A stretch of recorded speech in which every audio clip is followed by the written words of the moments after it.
Metallic? Yeah, metal.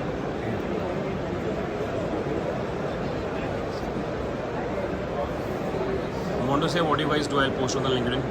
Want to say something? One second, I'll just do this. Yeah. Yeah, so we are OEM. We are based out of in Bangalore. So we are into metal 3D printers manufacturing itself. So the specialty about our solutions is that we provide end-to-end metal AM ecosystem solutions. So we start right from software. So we have about 7 different softwares to tackle the AM challenges that we would face. And we have our 3D printers which are from small to large format printers. And we also provide consultancy services for people to make metal AM journey of theirs to make it a little bit easier for adoption.